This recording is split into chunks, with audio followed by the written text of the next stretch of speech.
بسم اللہ الرحمن الرحیم۔ السلام علیکم۔ بیوی کے حقوق۔ آئیے اب جائزہ لیں کہ عورت کے خاوند پر کیا حقوق ہیں۔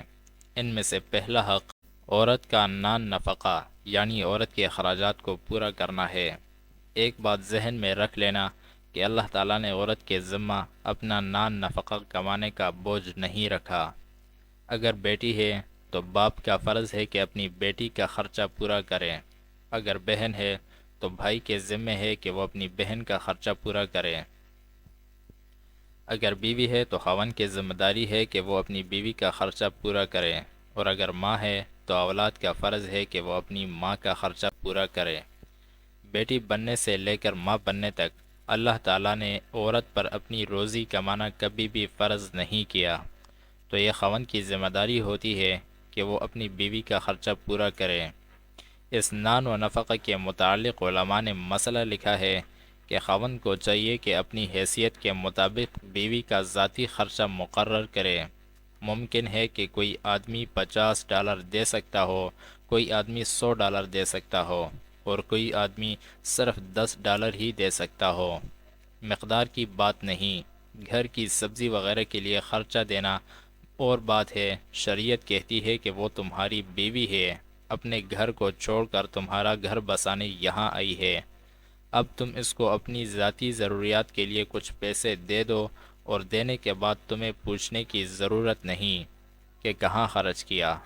اس میں بھی حکمت ہے۔ ہو سکتا ہے کہ عورت محسوس کرے کہ میری بہن غریب ہے، میں اس کو دے دوں، میں اپنے بھائی کی کچھ مدد کر دوں۔ ہو سکتا ہے کہ اسے تب خوشی ہو جب وہ کسی غریب عورت کا دکھ بانٹے۔ لہٰذا جب ذاتی خرچہ دے دیا تو اب پوچھنے کی ضرورت نہیں، وہ جہاں چاہے خرچ کر سکتی ہے۔ بیوی کے حقوق سے متعلق دوسری بات سنیں۔ فقہا نے مسئلہ لکھا ہے کہ جب مرد کسی عورت سے نکاح کرے، اس کی ذمہ داری ہے کہ اس عورت کو سر چھپانے کے لیے اپنی حیثیت کے مطابق جگہ بنا دے۔ مثل مشہور ہے، اپنا گھونسلہ اپنا کچا ہو یا پکا۔ عورت کو کوئی ایسی جگہ پرووائڈ کر دینا جہاں وہ اپنا سر چھپائے، یہ خاوند کی ذمہ داری ہے۔ اگر مجبوری ہو، گھر کے سب فرد اکٹھے رہتے ہوں، تو اسے کوئی ایک کمرہ ہی دے دیا جائے جہاں وہ اپنی ضروریات کا سامان رکھ سکے۔ یہ نہ ہو کہ بیوی کا بھی وہ کمرہ ہے اور اس میں ماں باپ کا بھی سامان پڑا ہوا ہے، کسی اور کا سامان بھی پڑا ہوا ہے۔ یہ بات ٹھیک ہے کہ ہر بندہ مکان نہیں بنا سکتا، تاہم جو بنا سکتے ہیں وہ بنا کر دیں، یہ خاوند کے فرائض میں سے ایک فرض ہے۔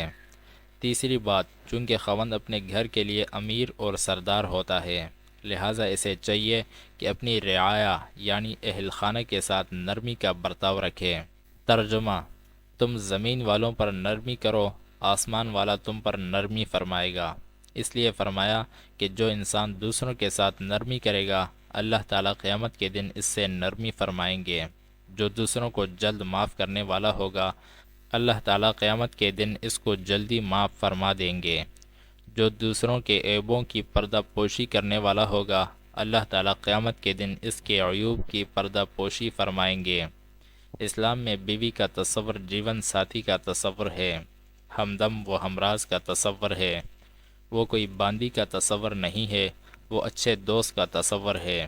قرآن پاک میں جہاں جہاں میاں بیوی کے حقوق کا تذکرہ ہے، وہاں جگہ جگہ فرمایا واتقوا اللہ، اور تم اللہ سے ڈرتے رہنا۔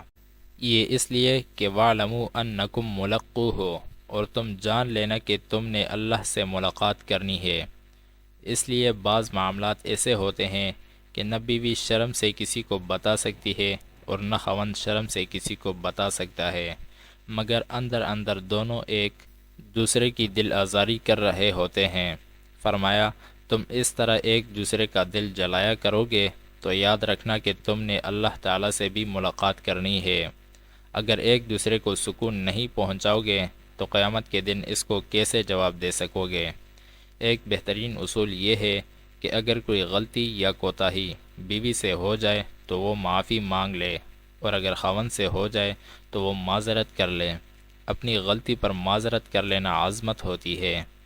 مجھے اس موقع پر اپنے پیر و مرشد کی ایک بات یاد آئی کہ یہ حضرات کتنے مخلص ہوتے ہیں، اپنی زندگی کے واقعات نمونہ بنا کر پیش کرتے ہیں۔ فرمانے لگے، ایک روز میں وضو کر رہا تھا، وہ بہت عمر رسیدہ تھے، اہلیہ محترمہ وضو کرواتے وقت پانی ٹھیک طرح سے نہیں ڈال رہی تھی، جس پر میں نے انہیں ذرا سختی سے بات کہہ دی کہ تم کیوں ٹھیک طرح سے وضو نہیں کروا رہی، مگر میرے اس طرح غصہ کرنے پر وہ خاموش رہیں اور جس طرح میں چاہتا تھا ویسے کر دیا۔ خیر میں وضو کر کے گھر سے چلا، راستے میں خیال آیا ابھی تو میں اللہ کی مخلوق کے ساتھ یہ برتاؤ کر رہا تھا اور ابھی مصلی پر جا کر نماز پڑھاؤں گا، میری نماز کیسے قبول ہوگی؟